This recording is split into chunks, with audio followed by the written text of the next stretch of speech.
নেতৃত্ব বিষয়টা সবসময় পছন্দ করেন ফারুক আহমেদ। বিসিবি সহসভাপতি ফারুক আহমেদ জীবনে যখনই গুরুত্বপূর্ণ সময় এসেছে তখনই ক্যাপ্টেন্সির ভূমিকা পালন করেছেন। অধিনায়ক হিসেবেই তাকে সবচেয়ে বেশি মানায়। তার জীবন ঘাটলে সেগুলোই বেরিয়ে আসে। দেশের প্রথম ক্রিকেটার ও অধিনায়ক যিনি বিসিবির হাই কমান্ডের শীর্ষ নেতৃত্বে আছেন। 1966 সালের 24 জুলাই জন্মগ্রহণ করেন ফারুক আহমেদ। 1988 থেকে 1999 সাল পর্যন্ত বাংলাদেশ জাতীয় দলে খেলেছেন। 1988 সালের 29 অক্টোবর চট্টগ্রামে এশিয়া কাপে বাংলাদেশের জার্সিতে অভিষেক হয় ফারুকের। ঘরোয়া ক্রিকেটে অধিনায়ক হিসেবে দারুণ সফল ছিলেন একটা সময় ফারুক আহমেদ। সেই ধারাবাহিকতায় 1993-94 সালে জাতীয় দলের অধিনায়কও বনে যান ফারুক আহমেদ। তার নেতৃত্বে কেনিয়ায় অনুষ্ঠিত 1994 সালের আইসিসি ট্রফিতে অংশ নেয় বাংলাদেশ দল। 1999 সালে বাংলাদেশের প্রথম বিশ্বকাপ দলের অন্যতম সদস্য ছিলেন ফারুক আহমেদ। ঢাকা বিশ্ববিদ্যালয় থেকে জনপ্রশাসন বিভাগে স্নাতক ডিগ্রিধারী ফারুক আহমেদ ক্রিকেট উন্নয়নটা ভালো বুঝেন। 2 মেয়াদে জাতীয় দলের নির্বাচক ছিলেন প্রধান নির্বাচকও। চড়াই উতরাই পেরিয়ে ফারুক আহমেদ এখন বোর্ডের শীর্ষ নেতৃত্বে। পবিত্র ঈদ উল ফিতর দারুণভাবে উপভোগ করছেন ফারুক আহমেদ। জানালেন ছোটবেলার ঈদ আর বড়বেলার ঈদের মজার গল্প।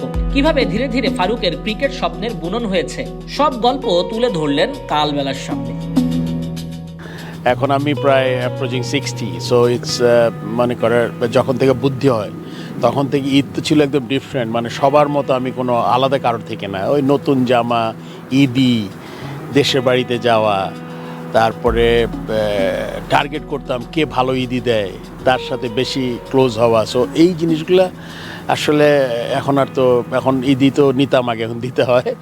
সো ওটার সাথে বিরাট একটা ঝামেলা। আর হয় কি, এটা একটা অনুভূতির ব্যাপার, যে অনুভূতিটা সময়ে সময়ে পরিবর্তন হয়।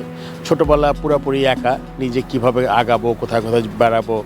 এক সময় যখন আরেকটু বড় হলাম তখন আরও ছোটো ভাই বোন যারা আছে তাদের সাথে একসাথে মিলেমিশে ঈদ করা, তারপরে আরও যখন বড়। সো আমি বলতে চাচ্ছি দিজ আর ফেজেস, অনেক ফেজ। তো সব ফেজে এখন যেমন ঈদটা আসে আসলে more of A responsibility, like বড়দের সাথে দেখা করা, আমার থেকে যারা বড় আছেন তাদের সাথে কথা বলা, বাচ্চাদের টেক কেয়ার করা, তারা কি পছন্দ তাদের নিয়ে ঘুরতে যাওয়া। সো ঈদের অনুভূতি আমি বলবো সবসময় এটা ভিন্ন মাত্রা আছে, তো সবসময় ভালো লাগে। ইটস এ বিগ ফেস্টিভ্যাল আমাদের মুসলমানদের জন্য, এবং এটা এখন আমি এনজয় করি। আসলে হয় কি, একটা তো লক্ষ্যমাত্রা ছিল যে ক্রিকেট প্লেয়ার হব, কেননা আমার ফ্যামিলিতে আমার এক মামা ক্রিকেট খেলতেন, যদিও খুব বড় লেভেলের খেলেনি, বাট ক্রিকেটের উৎসাহটা তখন থেকে এসছে। আমার বড় ভাই সাবির আহমেদ বাবু, উনিও ক্রিকেট খেলতেন, বাট ওনার একটু শারীরিক অসুবিধা, অ্যাজমা ছিল, এই জন্য বেশি দিন সে কন্টিনিউ করতে পারেনি। সো এই এনভায়রনমেন্টটা বাসাতেই ছিল। আর আমার বাবা ছিল অত্যন্ত ক্রীড়া বান্ধব একজন মানুষ। মানে কিছু উদাহরণ দিলে আপনি বুঝতে পারবেন। যেমন আমি যখন, আপনি যেটা বললেন যে আমি চিন্তা করেছিলাম কিনা, অবশ্যই চিন্তা করেছিলাম ছোটোবেলা থেকেই। এবং যখন থেকে ক্রিকেট খেলা স্কুল থেকে শুরু করেছিলাম তখন থেকে একটা স্বপ্ন ছিল যে হ্যাঁ ক্রিকেট খেলবো, একটা বড় লেভেলে খেলবো। কিন্তু অন্যগুলো তো আর আসলে রেডি ছিল না, কেননা অনেক মানুষের স্বপ্ন থাকে ক্রিকেটার হবে, বাট ক্রিকেট হয়ে যে কোন পর্যায় পর্যন্ত যাবে এটা কিন্তু আনসার্টেন অনেক। আমি যেমন ক্রিকেট খেলা শুরু করেছি, খুব তাড়াতাড়ি ন্যাশনাল টিমে ঢুকেছি। আমার ক্যারিয়ার 82-তে শুরু করেছি, 85-ই ন্যাশনাল টিমে ঢুকে গেছি। তারপরে একসময় ক্যাপ্টেন হলাম, ক্যাপ্টেনের পরে ক্রিকেট ছাড়ার পরে চেয়ারম্যান সিলেকশন কমিটি, তারপরে আপনি যেটা বললেন প্রেসিডেন্ট হলাম। সো এগুলা প্ল্যান না, বাট ক্রিকেটের যে হব এটা কিন্তু অনেক ছোটোবেলা থেকেই মাথায় ছিল। কত দূর পর্যন্ত যেতে পারবো এটা হয়তো জানতাম না, বাট ক্রিকেট যে খেলবো, ক্রিকেটার যে হব, ভালো পর্যায়ে খেলতে চেষ্টা করবো, এটা কিন্তু ছিল মাথায় সবসময়। আসলে ওইরকম করে এক সময় তো বলবো যে আমি তো বিভিন্ন টিমে খেলেছি। আপনি জানেন যে আমাদের বিমানে খেলেছি, আমি রূপালী ব্যাংকে আমার প্রথম দিকে শুরু, তারপরে আবাহনীর ক্যাপ্টেন ছিলাম 2 বছর, 3 বছর আবাহনীতে খেলেছি, তারপরে সুরতরুণ, তারপরে আপনার সব মিলিয়ে আমি বলবো যে আপনি ধরেন ক্যাপ্টেন্সি আকরামের সাথে আমার জুটি হয়েছে, আমার সাথে আপনার বুলবুলের জুটি হয়েছে, তারপর সেলিম ছিল।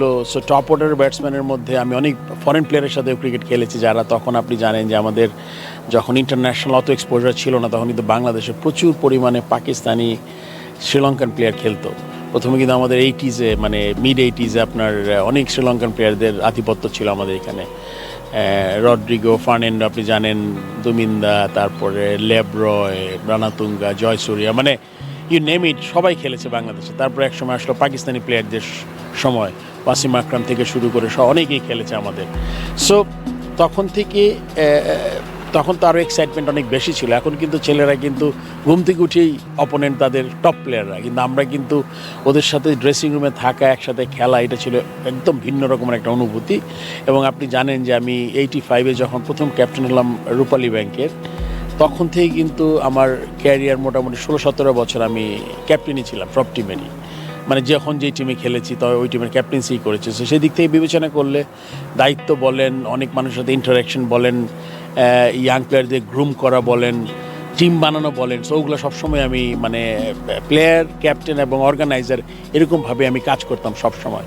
সো এরকম করে পার্টিকুলার আপনি যেটা বলতে চেয়েছেন কার সাথে আমার জুটি হয়েছে, জুটি তো অনেক এই লম্বা পরিক্রমায় আমাদের ক্রিকেটে।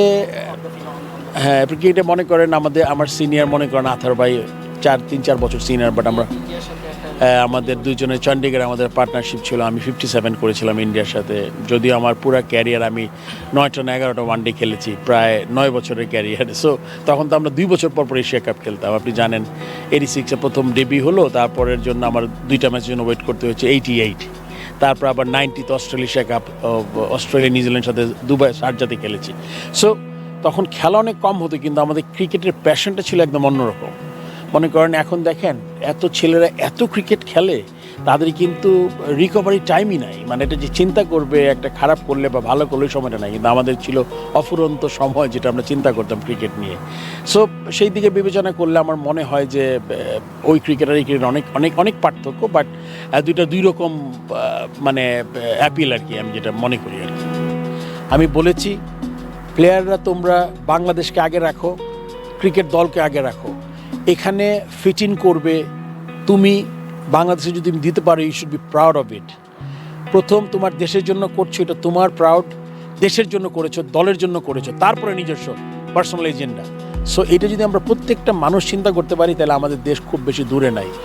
With this government's vision and আমাদের যে প্রাইম মিনিস্টার আছেন, মাননীয় প্রধানমন্ত্রী, ওনার যে ভিশন আছে, শুধুমাত্র ক্রিকেটে না সব ক্ষেত্রে, আমার মনে হয় 4টা বছর আমরা ঠিকমতো কাজ করলে এই দেশের, আমি একটু আগে একটা ক্ষোভের কথা বলেছিলাম যে আমাদের মানুষ আমরা খারাপ হয়ে গেছে, আমি আশা করি ভালো মানুষরা এগিয়ে আসবেন এবং ফাইট করে যান, আমার মতো ফাইট করে যান। কালবেলাকে ধন্যবাদ। আজকে আমার মনে হয় এটা প্রথম ইন্টারভিউ করলাম কালবেলার সাথে, 2-1টা টেলিফোন ইন্টারভিউ করেছি কিনা আমি জানি না, আমি এখন ইন্টারভিউ অনেক কম দিই। সো এই জন্য খুব মন খুলে অনেক কথা বলেছি আজকে, এবং কালবেলাকে ধন্যবাদ। তার সাথে ঈদ মোবারক সবাইকে। আপনারা যে যেখানে থাকেন, আপনারা যারা দেশের বাড়িতে নিজের পরিবার পরিজনের সাথে ঈদ করতে গেছেন, সাবধানে থাকবেন, বি কেয়ারফুল। আপনি ঈদটা এনজয় করেন অ্যান্ড দোয়া করবেন আমার জন্য, প্লাস আমি দেশবাসীর কাছে দোয়াও চাই, বিকজ আমি চাই বাংলাদেশ ক্রিকেট, আমার এজেন্ডা শুধুমাত্র Bangladesh cricket and Bangladesh cricket দল আর বাংলাদেশ।